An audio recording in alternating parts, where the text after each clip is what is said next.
जब भी किसी इंसान के साथ बुरा होता है तो हम कहते हैं कि उसे तो अपने कर्मों की सजा मिल रही है, और जब किसी के साथ अच्छा होता है तो हम कहते हैं कि उसके पूर्व जन्म के कर्म अच्छे रहे होंगे, इसीलिए उसके साथ अच्छा हो रहा है। अब ये सोचने की बात है कि अगर पिछले जन्मों के कर्म हमें इस जन्म में भुगतने पड़ते हैं तो परमात्मा ने ऐसी व्यवस्था ही क्यों बनाई? आखिर जो इंसान कर्म अभी करता है उसका फल उसे अभी क्यों नहीं मिलता, ताकि उसे ये भी पता चले कि उसे कर्मों का फल कैसे मिलता है। अब पिछले जन्मों को तो कोई याद नहीं रखता, अगर पिछले जन्मों के कर्मों का फल इस जन्म में मिलता है तो फिर आदमी को फल का एहसास कैसे होगा? क्या सच में जो भी हमारे साथ आज हो रहा है वो पिछले जन्मों के कर्मों का नतीजा है, या फिर कर्म का कोई और चक्कर हमारा जीवन निर्धारित करता है? अगर ये बात आप समझ लेते हैं तो आपके मन से कर्म के बारे में सारी गलत धारणाएं टूट जाएंगी, और इस कहानी को सुनने के बाद आपको ये भी पता चल जाएगा कि कर्मों का फल कब और कैसे मिलता है, और कर्म किस प्रकार काम करते हैं। इससे पहले कि आप इस कहानी में खो जाएं, इस चैनल को सब्सक्राइब जरूर कर लें। तो चलिए कहानी शुरू करते हैं। एक बार की बात है, एक बार तथागत गौतम बुद्ध से उनके शिष्य ने पूछा कि हे बुद्ध, कर्म क्या है? जरा विस्तार से हमें इसके बारे में बताने की कृपा कीजिए। ये सुनने के बाद बुद्ध कहते हैं कि मैं कर्म को समझाने के लिए तुम्हें एक कहानी सुनाता हूँ। इस कहानी को सुनने के बाद तुम्हें कर्मों के बारे में पता चल जाएगा। इसके बाद बुद्ध कहना शुरू करते हैं कि किसी राज्य में एक राजा राज किया करता था। एक दिन राजा निर्णय करते हैं कि आज मैं घूमने के लिए अपनी प्रजा के बीच में जाता हूँ। वो अपने मंत्री को साथ लेकर अपने राज्य के बाजार में घूमने के लिए अपने रथ पर सवार होकर निकल जाते हैं।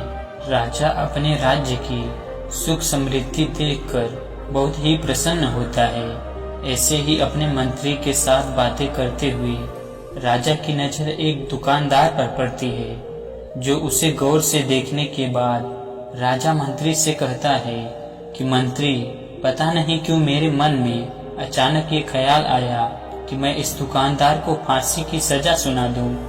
राजा ये बात मंत्री को बताने के बाद इसके बारे में भूल गया, और उनके बीच दूसरी बातों पर चर्चा होने लगी। ऐसे ही शाम तक घूमने के बाद राजा अपने महल में वापस आ जाता है, लेकिन मंत्री के मन में अभी राजा की बोली हुई वो बात घूम रही थी। वो सोच रहा था कि आखिर राजा के मन में ऐसा ख्याल क्यों आया कि वो उस दुकानदार को फांसी की सजा सुना दे।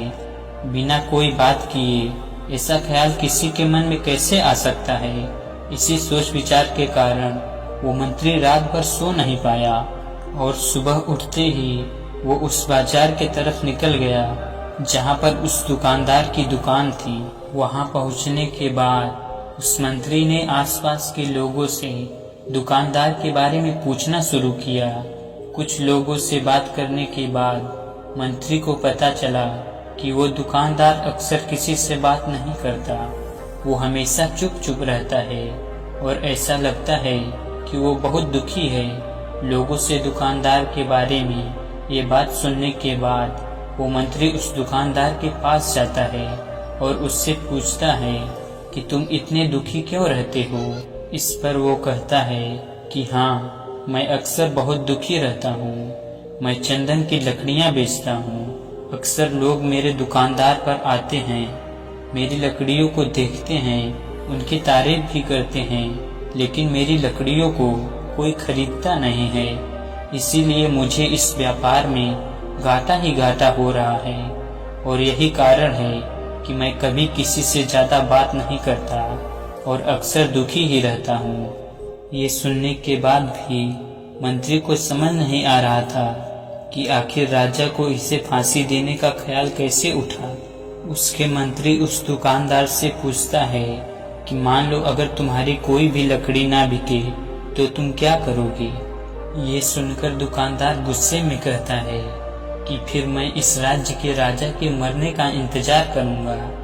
जब वो मरेगा तो उसके दाह संस्कार में मैं अपनी चंदन की सारी लकड़ियां दे दूंगा, जिससे दूसरे राज्य के लोगों को भी मेरी लकड़ियों के बारे में पता चलेगा और वहां से लोग मेरी लकड़ियां खरीदने के लिए आया करेंगे। ये सुनते ही मंत्री समझ गया कि आखिर राजा के मन में वो ख्याल क्यों उठा था। वहां से जाने से पहले मंत्री उस दुकानदार से कुछ लकड़ियां खरीद लेता है और बदले में उसे कुछ मुद्राएं दे देता है, जिससे वो दुकानदार प्रसन्न हो जाता है। इसके बाद वो लकड़ियां लेकर वो मंत्री राज्य में आता है और वो लकड़ियां राजा को भेंट करते हुए कहता है कि हे राजन, आप जिस दुकानदार को फांसी की सजा देने की बात कर रहे थे, उसने आपके लिए ये चंदन की लकड़ियां भेंट में भेजी है। ये सुनने के बाद राजा ने उन लकड़ियों को निरीक्षण किया। उन्होंने उन लकड़ियों के करीब जाकर उसे सूंघना शुरू किया और उनके खुशबू से राजा मदहोश हो गया। उसे वो खुशबू बहुत अच्छी लगी। इससे वो राजा इतना प्रसन्न हो गया कि उसने अपने मंत्री को सोने की कुछ मुद्राएं देते हुए कहा कि ये मुद्राएं तुम उस दुकानदार को भेंट कर देना और उससे कहना कि जब भी हमारे राजमहल में चंदन की लकड़ियों की जरूरत होगी तो उसी की दुकान से चंदन की लकड़ियां खरीदी जाएंगी। स्वर्ण मुद्राएं लेकर मंत्री प्रसन्नता पूर्वक राजमहल से रवाना हो जाता है। वो ये सोचकर खुश हो रहा था कि राजा के मन का ख्याल अब पूरी तरह से बदल चुका है। अब राजा के मन में उस दुकानदार को फांसी देने का विचार कभी नहीं आएगा। और यही सोचते सोचते वो मंत्री उस दुकानदार के दुकान पर पहुंच जाता है और उसे वो स्वर्ण मुद्राएं देते हुए कहता है कि ये मुद्राएं राजा ने आपके लिए भेंट में भेजी है। उन्हें आपकी चंदन की लकड़ियां बहुत पसंद आई। और जहां तक मेरा सवाल है तो मैं राजा का मंत्री हूँ। पहले तो ये सुनकर दुकानदार घबरा जाता है, क्योंकि उसने राजा के मरने की बद्दुआ की थी। उसने सोचा कि कहीं मंत्री ने राजा को ये बात बता न दी हो, लेकिन मंत्री ने उसके विचार भांप लिए और उसने राजा को कुछ नहीं बताया। ये सुनने के बाद दुकानदार बहुत लज्जित होता है। वो मंत्री से माफी मांगता है और कहता है कि हमारे राजा बहुत अच्छे हैं। मैं उनके लिए लंबी आयु के लिए भगवान से दुआ करता हूँ। ये कहानी सुनाने के बाद तथागत गौतम बुद्ध ने अपने शिष्यों से कहा कि अब तुम मुझे बताओ कि कर्म क्या है। इसका उत्तर देते हुए किसी शिष्य ने कहा कि कर्म सोच है, किसी ने कहा कि कर्म भाव है, किसी ने कहा कि कर्म वो है जो हम करते हैं। ये सब सुनने के बाद तथागत गौतम बुद्ध ने बताया कि हमारे विचार ही हमारे कर्म होते हैं। हमें जैसे विचार आएंगे हम वैसे ही कर्म करेंगे। अक्सर हम किसी आदमी की क्रिया करने से ये तो जान लेते हैं कि उसके कर्म कैसे हैं, लेकिन हम ये कभी अनुमान नहीं लगा पाते कि वो जो कर्म कर रहा है वो उसके विचार का ही नतीजा है।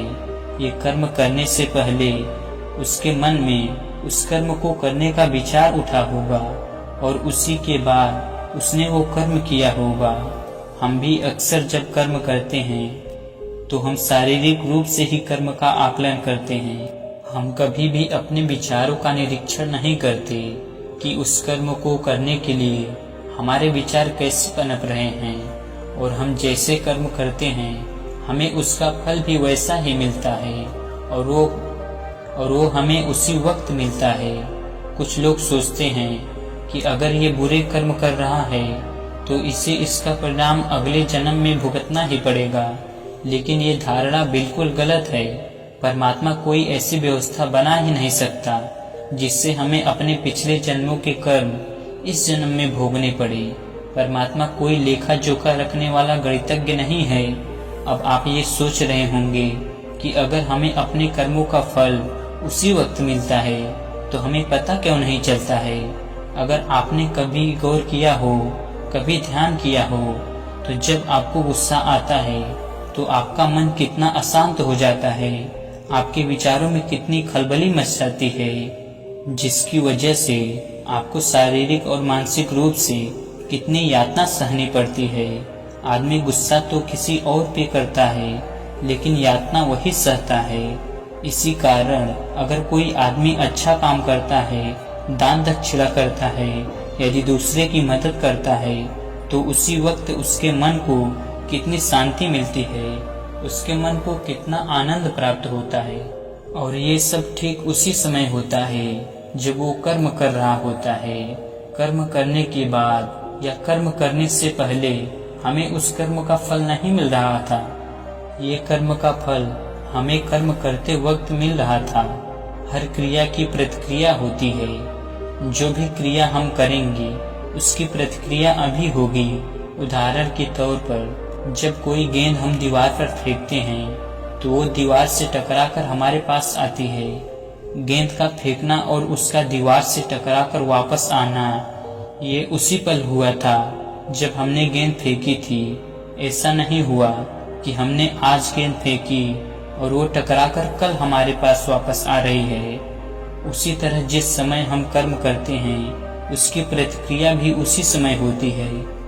बस हमारी दज्ञानुसी सोच और सुनी सुनाई बातों की वजह से हमें लगता है कि हमें पिछले जन्मों के कर्म इस जन्म में भोगने पड़ रहे हैं। अब आप ये सवाल कर सकते हैं कि कुछ लोग हमेशा अपने जीवन में अच्छा काम करते हैं, लेकिन फिर भी उनका जीवन ठीक से नहीं चलता, उनका जीवन डगमगाता रहता है।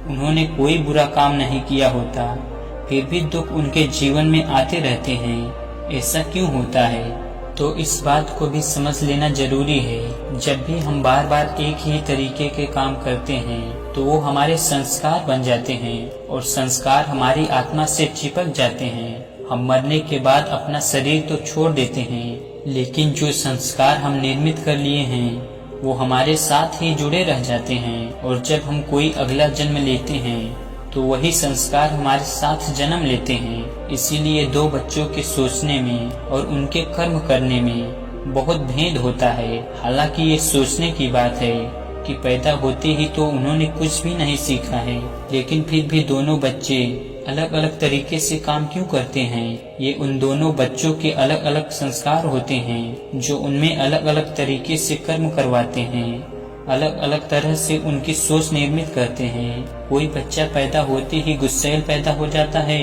और कोई शांत प्रवृत्ति का पैदा होता है। तो ये सब उनके पिछले जन्मों के संस्कार होते हैं। इसीलिए जो संस्कार हम निर्मित करते हैं वही संस्कार हमारे साथ साथ चलते रहते हैं, जिन्हें हम पिछले जन्मों के कर्म कहते हैं। जिस तरह बारिश के वक्त दीवार पे से पानी टपकता है और उससे एक लकीर बन जाती है, और जब बार बार उस लकीर से पानी आता है तो वो लकीर और भी पक्की हो जाती है, और अगली बार जब भी बारिश होगी तो ज्यादा संभावना है कि पानी उसी लकीर से बहेगा। उसी तरह बार बार किए हुए कर्म संस्कार बन जाते हैं और ज्यादा संभावना होती है कि बच्चा उन्हीं संस्कारों के साथ पैदा होगा। तो दोस्तों, कैसी लगी आपको ये कहानी कमेंट सेक्शन में जरूर बताना, और अच्छी लगे तो इस चैनल को सब्सक्राइब करना ना भूलें। तो चलिए मिलते हैं अगली कहानी में, तब तक के लिए अपना ख्याल रखें।